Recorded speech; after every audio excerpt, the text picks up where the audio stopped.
Today is the day I become a real YouTuber because I am actually doing a collaboration with Erroneous, somebody I've been watching for quite some time on YouTube. Hey man, how's it going? Thanks Gare Bear for having me on, and pleasure to meet you. Very smooth transition there as always. In this video, we're going to be talking about 5 duplicate champions from each of us, so for a total of 10 that we actually want to get. So we were literally just talking about this where, you know, sometimes tier lists can be a little bit repetitive or whatnot. So today we're taking essentially 5 champions from our account that we'd actually be happy to pull a duplicate, or in some cases with my picks at least we can't actually get duplicates, but wish we could. Awesome, man. Ready to jump in at any time. Awesome. You want to take the first pick? And we're doing supports on my channel, of course, and then we're actually going to be doing the nukers on Erroneous's channel, and I will link it down below, so if you want to check out that video, make sure to go stop by, give it a thumbs up, all that sort of good stuff. I'm curious who your first pick is, though. Awesome. So my first pick would actually be a recent fusion that we had, and that is Anora. Okay. So Anora is one of my favorite champs, and is honestly probably everybody's favorite champ, especially if you have Narcissus in the game. But Anora is definitely a champion I'd want to get duplicates because she just has an amazing A1 to start off with, especially since she's going to be potentially resetting a skill cooldown or decreasing a cooldown on a random ally skill by 2 turns, which is insane. A very good chance of it too, 50%. Yes, that's insane. And then on her A2, she does have a really nice shielding as well and increased speed on all allies. So that's really cool. And then she has a really great revive with a speed aura, which is amazing for Arena. And some people really underrated her when she first came out. And she ended up being a very, very strong champion as a support for any player out there in the game, especially free-to-play players, because, you know, we take forever to get champions, so it's great to have her. She's very good as like kind of a pseudo like stone skin too. I always run her with so Taurus, Marichka, you know, very free to play stuff, and then Anora, because she'll basically eat the stuns from somebody like an Armand's, and then Taurus can still do his counterattack with her passive, so it's such a good passive to have too. Like, it's absolutely insane. And she's so much more dirty with Narcissus because she can revive him and he gets an instant turn, which is kind of like a CP, which is just nuts for a fusion champion. And then on top of that, and she gets like the she does a revive and resets the skills of King Narcissus if he's on the same team.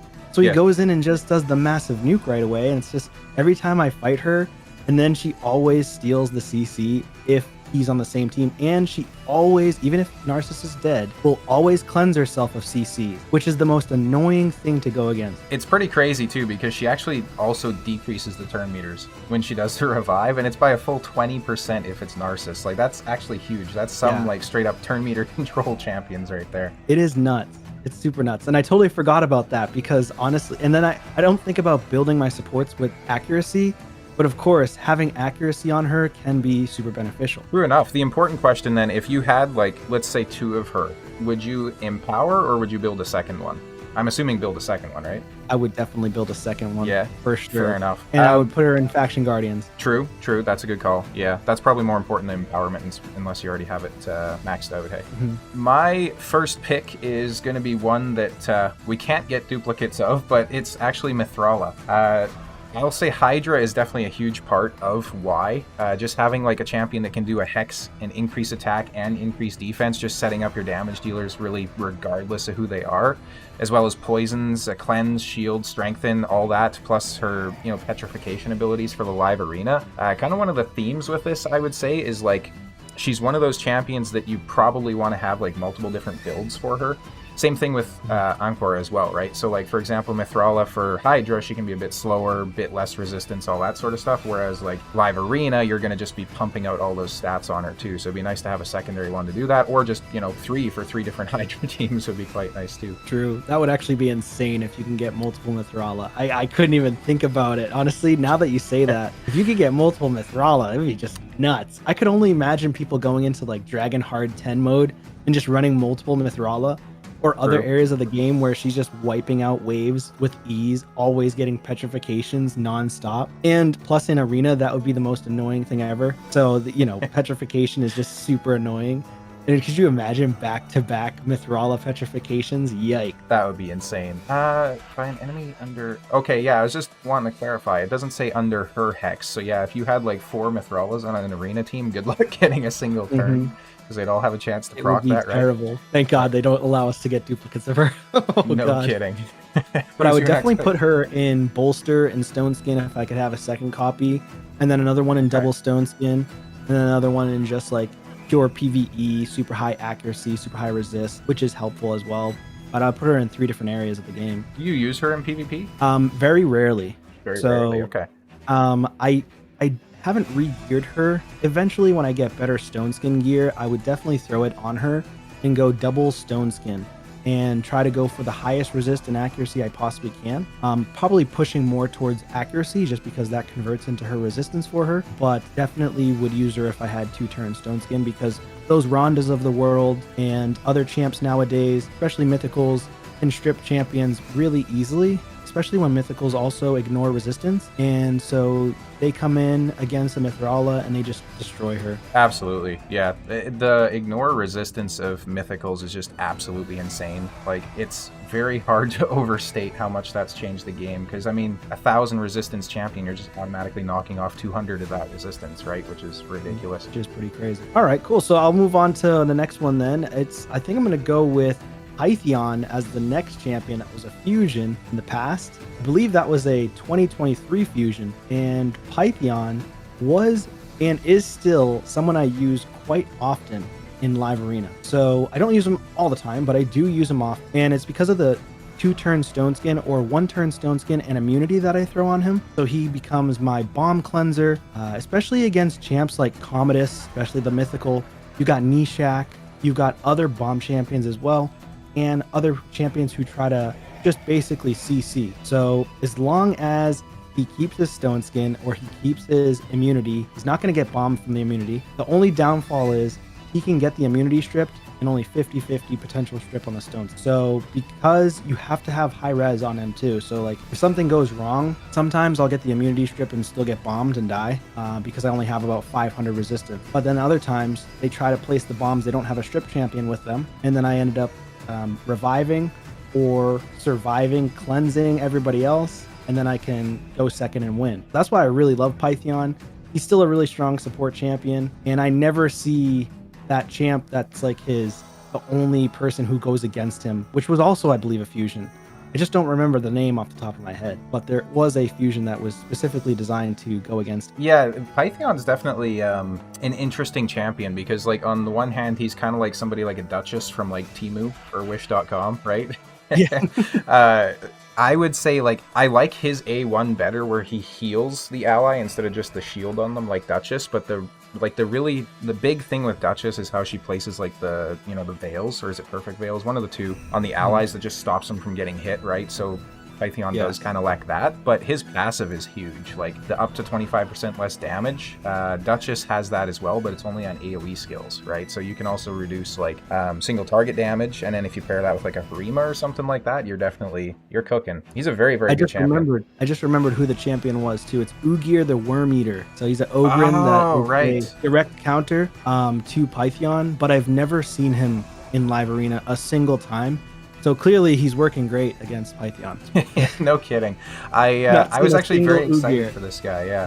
I was like, oh my god, this guy's going to counter Duchess and Python and Galathyr, but no, it didn't happen. I have him. Ended up being a trash champion. He's like a B tier or C tier at best. He just doesn't do much damage, right? Like no damage, which is crazy. Like if he did good damage when Python revives or other champions revive with that passive, then yes. Whenever an enemy is revived, instantly activates Earth Puncture. If an enemy is revived by a champion from Lizardmen, the effects of Earth Puncture can't be resisted. So like he could have been Diesel, but they're like, nah, we're just gonna let him hit like a wet noodle and not do anything and be pointless. That is absolutely fair, yeah. The one kind of thing I'd say about him though too, like while we're on the train of talking down on him, the whole Lizardman revive thing, there's not many Lizardmen that you'd actually see inside arena, right? Like what, maybe Teox at best? Other than Teox these days. Yeah. Or I recently just got destroyed by Teox. Yeah? Because of his instant turn mechanic with debuffs. So if somebody puts a Calvalax and you let Calvalax go through and he places the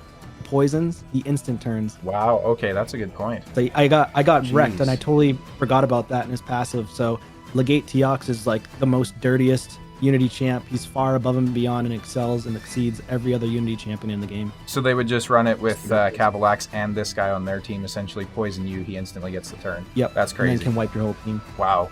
Okay. Jeez. So not only does he do like god tier damage on every single skill, he can just like make speed irrelevant, basically.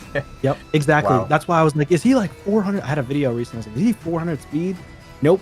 Instant turn. I'm like, damn, that's crazy. I wish I got that guy, but yeah. And the craziest part about the Gate Teox, not to get on him too long here and waste time, but it's just the fact that he's the only Unity champion that you don't need to worry about having any other Unity champs, like any other faction champs with him, because of that. Right. Because he just hits so hard. Because yeah, he doesn't have to have like, you know, a 1 to make use of that or whatever. It's just straight up, it is what he is kind of thing. It just happens. And it's in his passive. I pulled for him recently, and I pulled a Rosin and a Lysandra on my +1 event instead, so I was very upset about that, but yeah, that was hurt. pretty rough. That definitely hurts. For my next pick, it is actually going to be another champion we got for free, Ultimate Death Knight. Kind of going back to the same thing with Mithrala. There's just so many different areas you can use this guy. I would definitely like to use him to, like, you know, solo or duo Ice Golem hard 10, but my arena build doesn't do that because he's just built as slow as possible, no damage, high resistance, you know, all that sort of good stuff. So having multiple of them would kind of,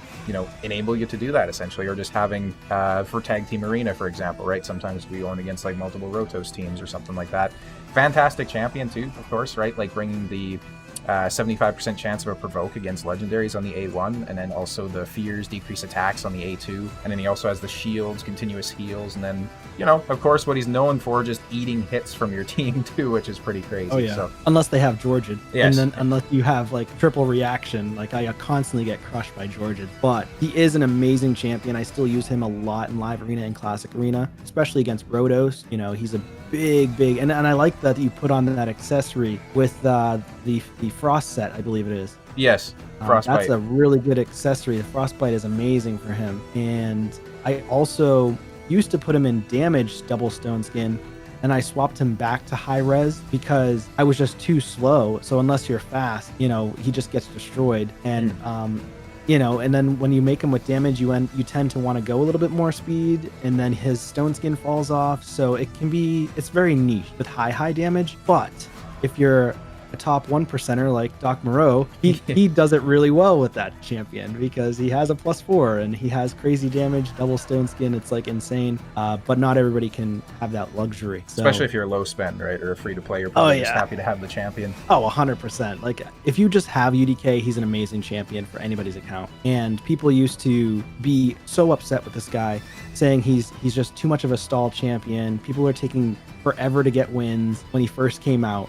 And then they started creating newer champions to go around his kit, and especially Armand's. Like Armand's just destroys any team with UDK. It doesn't matter because it goes through his cheap ability, goes through the UDK. Absolutely. Yeah, no, Armand's is crazy. I was just thinking about it too when we're talking about Pythion. Like, there's been certain fusions that come out where it's like, hey, this is a must-do fusion. And I know Pythion was probably, in all honesty, one of the best fusions we've ever had, especially when it comes to like support champions, I would say.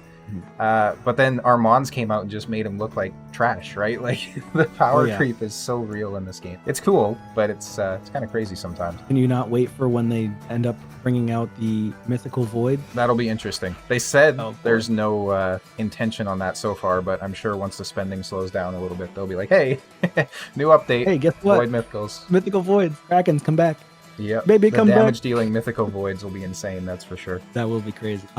Cool. So now I'm going to go with Elva for my next one. Elva. So Elva. Sylvan, right? Yeah. Sylvan Watcher. And Elva is amazing. I love Elva. She was a guaranteed. She's what? She was a guaranteed at one point? Guaranteed? I think so. Actually, if you stop playing the game for a while, she was at one point when you log back in, you could get her just from completing regular quests and stuff. And or you could get her for like $20 or something. If you stopped playing for a while, she would be the guaranteed champion. And she is insane. She's probably the best support on the Sylvan Watchers, potentially, other than Void Legendaries, of course. But she is so crazy. Like who else would be better than her? Other than maybe Insenza? Not really. If we're talking just straight up like heals and stuff, yeah, I think Elva is kind of Elva takes the cake there.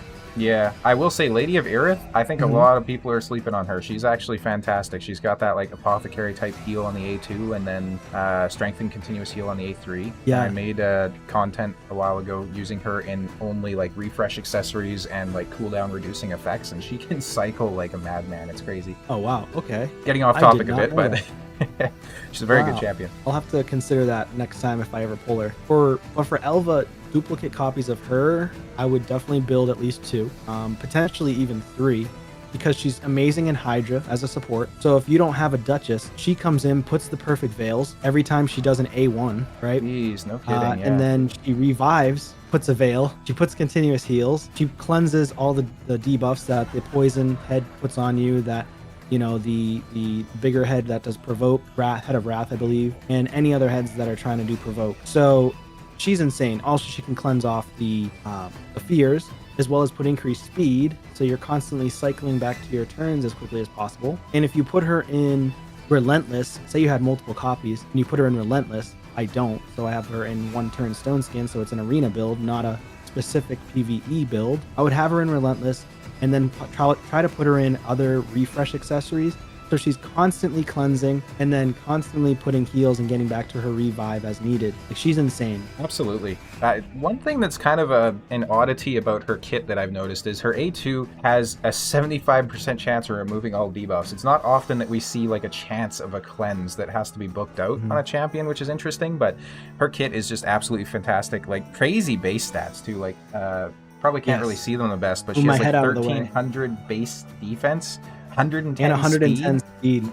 That is insane, Super especially fast. for a revive type champion. Like, that's crazy. And as you can see, the reviews, people like her.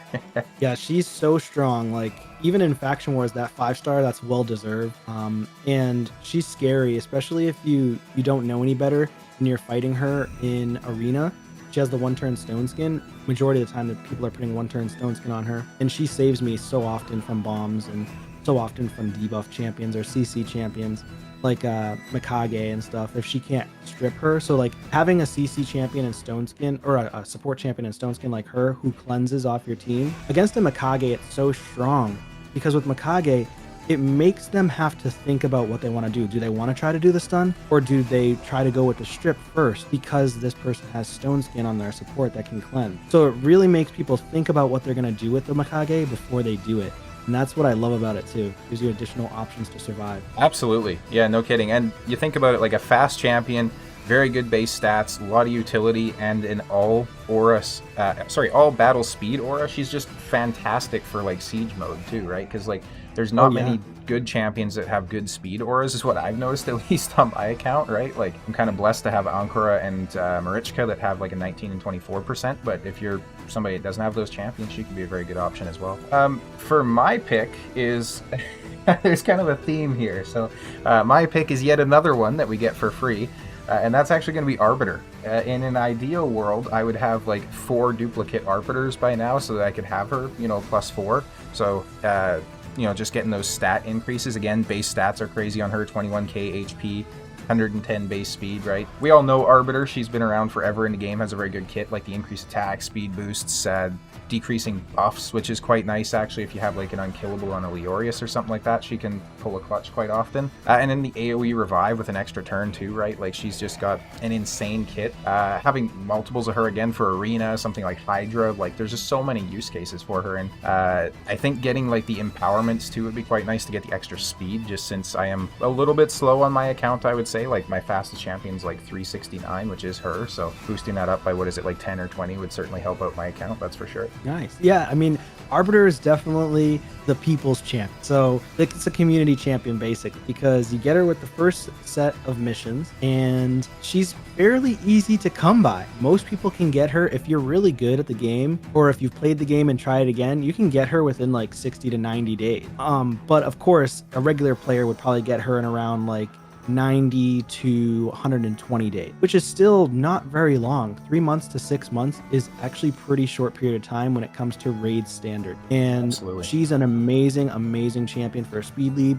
That, what is it, 30% speed aura? Yeah, I think, 30% speed aura in arena is amazing. Like, she's insane, especially with like intimidating presence. She's going to be an amazing champion that can help increase your stats to make sure you go first. And speed is the name of the game still in this game. Now, there has been cycles back and forth with the meta, but speed has always been number one. It's always been Crown King, and you have to have speed champions. And she's crept back into the meta time and time again. She's just that amazing. Very good point. Yeah, like you can have the most resistance you want, or stone skin or whatnot, but if you're not getting turns, you're not going to do much, right? So like, speed is always necessary. It's crazy.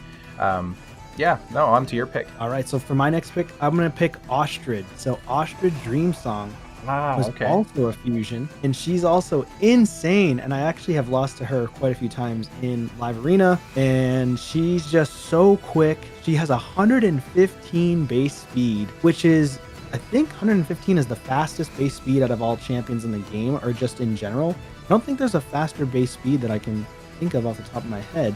I do believe that is the fastest, yeah. I think that's the fast. And so you can build her as a champion for Hydra, general progression, wave-based content, because I'm pretty sure her aura is in all battles as well. I believe she has a 19%, or actually higher than that. No, it's not in all battles, it's an arena. So you actually want to build her for arena, but I, for one, have built her for Hydra. And so I think that's probably why I don't remember why her aura is for arena. So for Hydra, she's just insane. She's constantly increasing speed on your team, decreasing speed on the enemy team, placing weaken so you can do more damage, and just cycling back to her abilities so freaking fast. It's insane. So if you don't have her and you happen to pick her up, she's gonna be meta for your team. Early, mid game for arena.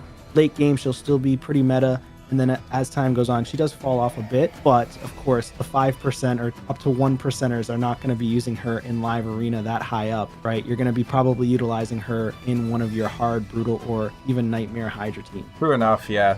One like sneaky thing about her too. So she doesn't have very high base attack at just 1,035, but I pulled it up on Hell Hades. Her multiplier in the A2 is a 4.9 times attack. And her multiplier on the A1 is a 5.4 times attack. So she can actually do like crazy decent damage inside Hydra as well. Currently I have her built out with like a hex set, and she's not even like crit capped or anything like that, but she's still doing like 50 to 120k sometimes on her hits, which is like just absolutely insane for a non-damage dealing champion, right? Like she's so good. She's even got like heals in her kit too. Yeah? I have her in the same set, hex set, and some damage. And yeah, she does hit hard. I'd never actually looked at her in like Hell Hades website to see what the damage was though. It's actually insane. Yeah, like there's been a few times where I actually take down like enemy nukers inside the arena and whatnot using her too. Like she's a crazy champion. And for a fusion where we all got like the 5-star awakening if you pushed for it too, like insane. Yeah, having one of her in the arena and one of her in Hydra is the way to go. Absolutely. So my next champion on the list is actually White Queen Anora. I'm going to make it interesting since we already talked about her. And I'm going to do kind of like a tie. So the two champions that I would pick would be Trixia as one of them. Just, Mythical's very free to play friendly, right? The other being Lady Mikage. So Trixia, of course, she gets used all the time inside my Trunda teams because of her cooldown decreasing, right? So she can fully reset basically everybody's skills. And then she also has like increased resistance, block buffs. She's just absolutely crazy. And then we all know Lady Mikage by now too, right? Ally attack, I also use her in Hydra. And then she has like the strips and the stuns and everything like that on the form 2 as well. Like they're both insane champions, and having duplicates of either of them would be very, very cool in my opinion. What's funny is I actually pulled a duplicate Mikage back in 2023, I believe. December 2023, pulled a duplicate Mikage December 30th. So literally right before the new year. Pulled her and I was like, oh, gotta get a mythical. I pulled a mythical and it was a Mikage. I was like so mad at first, but then I'm like, I guess I can use her in multiple areas of the game. And so I have one specifically for PvE, one specifically for PvP, and of course for Curse City. Mythicals reign supreme, and having her made most of those stages in hard mode super easy. Absolutely. Her A2, especially on like the form 1, is sneaky good, where you're like basically doing a pseudo cleanse of CCs, so like your petrifications and stuns and all that are just getting ripped off, right? And I mean, she's also cleansing your nuker as well, and this has come in handy so many times in the live arena where she'll just cleanse like my Wukong or something like that, and she's removing all debuffs, so not only just like CCs but also your decrease attacks and decrease defense and stuff. Like, she's so good. And then of course, I mean, it's Crixia, right? Crixia is nasty. I've fought her many times and I've lost against her many times. Especially for my account too, because I don't have like the Yumikos or the Warlords or those sorts of champions. I don't have like a Prince Kaimar or anything, so she is the reset and the lockout and like basically everything I need everywhere. So she gets a lot of use, that's for sure. Yeah, she's awesome. I wish I could pull her, but preferably I really want either Nias or I want Commodus if I pull another mythical. Do you Commodus have Galathea? No. How does he not make it into that list then? The reason why is because Nias, I just love damage dealers better than support. Fair enough. Nias is the Raven, right? Yeah. Yeah. This guy one-shots everybody with the block revive ability, and I just constantly lose to him. And then his second form is nasty too. But oh, right. So his block revive is on the A1, or sorry, like a form 1. Yeah, that's insane. Yeah. And if he kills an enemy, I think he gets it back again. Block revive, target killed by this champion. Well, he gets it back really quickly, right? I don't know how he gets it back, but I've fought a guy that literally got it back every single time. Maybe they just had really good gear on him, but like he just kept on getting that A3 over and over and just block revived everybody. Crazy base stats too. It's super hard. Attack, like that's insane. 105 speed on a damage dealer. Like, yeah. Imagine a Rotos just like cracked out. This guy, if you put him in Merciless, like he would be nuts if you even have the gear for it. It's hard to build this guy, I will say, but if you have the good gear for it, I would highly recommend putting him in full Merciless 9-piece, and he would just be insane. So he's scaling off HP and attack as well. Yeah. Which is insane. Okay, very good base HP. Because it's interesting you mentioned Rotos. Rotos can also block revive, but like it takes so damn long to get that function out of his kit because he has to like, build up to it. 3 to 5 business days. Like, yep, and this guy's like, oh, guess what, Rotos? Boom, there's one down, and then he just like swaps forms and does an AoE that nuke. Yep, that's insane. Now imagine if this was like an attack one enemy 2 times or something like that to ignore the Rotos passive too. Like that would be obscene. Yeah, it would be pretty nasty. But anyways, not to talk too much about the nukers here. Well, I'm gonna go on to my last pick here is Duchess. Duchess, okay, good choice. Duchess is one of my favorite champs, and it still is my favorite champ. Probably on my account for a support next to Marichka. But for Duchess, I pulled her, and then like 1 week I pulled her, and then the next week during a 1+1 Pogo Ancient Shard event, I pulled her again. Jeez, okay. I think it was her and it was Samson that I pulled, I believe, if I can remember correctly. But she is just so nasty. She's still really strong, but she's fell off severely because of Narcissus and a lot of the mythical champions now that can remove buffs. So it's almost like you sort of want to build her with Stone Skin, and then you can get as much protection on her as possible, 5-piece protection, so she can try to protect some of the buffs that she places. It would have a very low chance of protecting the buffs, but because the buffs get stolen constantly, that's a problem for her, unless you have her in crazy high resistance. Some players, like, for example, Scratch, he puts her in super high resist and Stone Skin. And so because of that, it's because of Commodus. Commodus just places bombs and instant detonates in the same turn. So basically, if you have a Commodus going against her or anybody else, you lose unless you have high res to resist it or immunity and then to cleanse. So that's why I love Commodus so much. But Duchess still amazing, full revive, 25%, I believe, damage mitigation in her passive, speed in all battles, I believe, for an aura by 19%, and then the A2 with putting a perfect veil on everybody and increase attack and block debuffs is an amazing thing to place. I've lost against Duchesses constantly that cut in, and I have a bomb champion, Nishak, who's free to play champion. I speed up, and then I go to take a turn with Nishak, but before I take a turn with Nishak, she cuts in and places the block debuffs, and then boom, I lost the fight. So she can still be very useful in most cases and is also extremely powerful in Classic Arena and Tag Team Arena. So definitely don't sleep on her. She's not terrible. You just have to know when to utilize. Absolutely. Yeah, I still don't have her, unfortunately, and I remember, so this is going like way back, quick little story, but when I was a lot newer to Raid, and this was when there wasn't like, many other like champions in the game or anything like that did revives and like her sort of skill set. And so I knew the weekend that I was playing that there was like a 10x event coming up for Duchess, and I meant to do my dailies where I'd open like 10 of the mystery shards, and instead I fat fingered 10 ancient shards, and I got a legendary from it, of course, which was actually Scartorsus. And oh, nice. I was hoping to pull it the next day and get Duchess instead, and I was just so crushed when he popped out, and I was like, oh man, that should have been my Duchess pull. But yeah, it's crazy to see how power crept some champions get too, right? Because like, even just looking through this, like, her and Pythion really are neck and neck, because like, he doesn't bring the veils and the protection, sure, but he also boosts turn meter when he revives, whereas she just brings them back and says, hey, you guys are on your own, kind of thing, right? Like, so right. It's cool to see how strong this used to be, and then just, you know, how it's still very, very strong. Don't get me wrong, like a Duchess in, you know, an Immortal set or something like that, like I face quite often in the arena, is terrifying.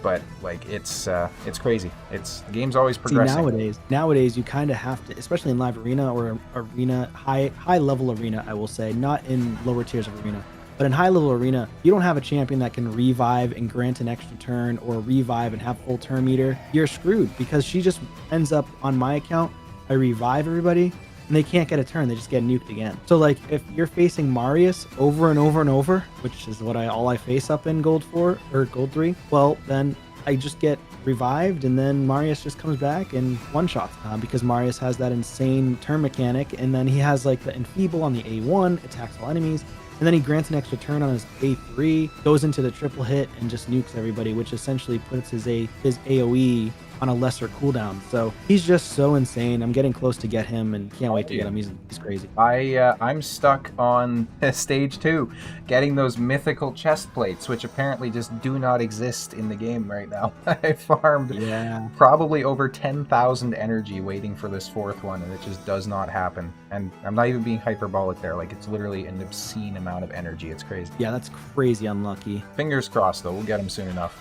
You know what? Apart from my last pick, I think I got through this entire list with it being free champions, which, you know, we're talking about the power creep and whatnot, but I think this also says something that some of the duplicates we want the most are ones that we got for free, right? So my last pick for supports is going to be Armand. Nice. Same kind of thing as everybody else, right? Like, there's so many different areas you can use him. Having a PvE and a PvP build would be very nice. Having him +4 empowered to get those extra stats on his already crazy base, like, stats of 108 speed, almost, you know, 1150 defense there, almost 20,000 HP. Like, that's absolutely insane. And then it's just, if you go against an Armands and you're not faster, or if you don't lock him out, you might as well just back out of the battle, because you're not getting turn ever again. Even if he gets sheep, he just comes back with a vengeance with his A2, right? Like, he is ridiculously overpowered, in my opinion at least. But yeah, he is insane. Like, he goes into every single one of my live arena fights if I can pick him. I have to ban him like 99% of the time. Once in a blue moon I won't ban him, but most of the time I will be banning Armands, just because if he gets a turn, it's pretty much over. And so he'll just stun lock you, and then he'll take another turn instantly, because he steals all the turn meter. Then he goes into the sheep on the A3, then he goes back into taking a turn, and then he just goes right into the stun again, AoE and steal turn meter. So you just essentially can never take a turn.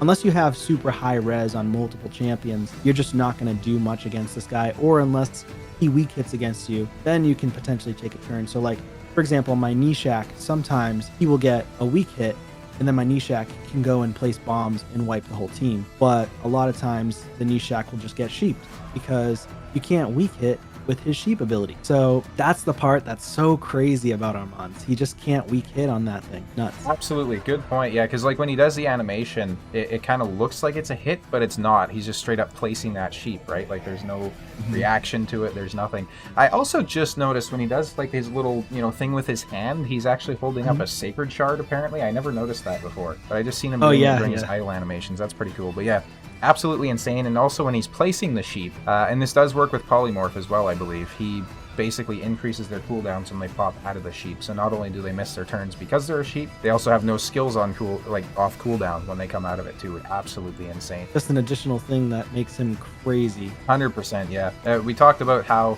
there's been so many fusions that are like must-dos or whatever, and I think this guy is probably like at the top of the list, because if you didn't get him, good luck. I pulled it up on Hell Hades too, and inside Gold 3 Arena, his pick rate is like 45% with a 75% ban rate, which is just like, it speaks for itself, right? Like, He's picked basically every fight when I'm going in live arena, at least. I don't know what your experience is, but... Oh yeah, 100%. Every single time, it's always Armand. And if it's not, it's because they have all the mythicals or something crazy. Yep. They don't even need to worry about what you're bringing. Right. Well, that being said, I think that brings us to the end of the list there. Any closing thoughts? No, just thanks for having me on your channel, Gabriel. I really appreciate it. And it was a great collab. And I'm glad I was able to hear about the different champs from a support standpoint from that you'd want to get duplicates on. Absolutely. Well, it was very nice having you. I'd certainly like to do this again at some point in the future. If you're watching this video in... first as well, make sure to head over to Erroneous's channel and check out the nuker version of this video, and we'll show you what we got there. And as always, I'll see you next time.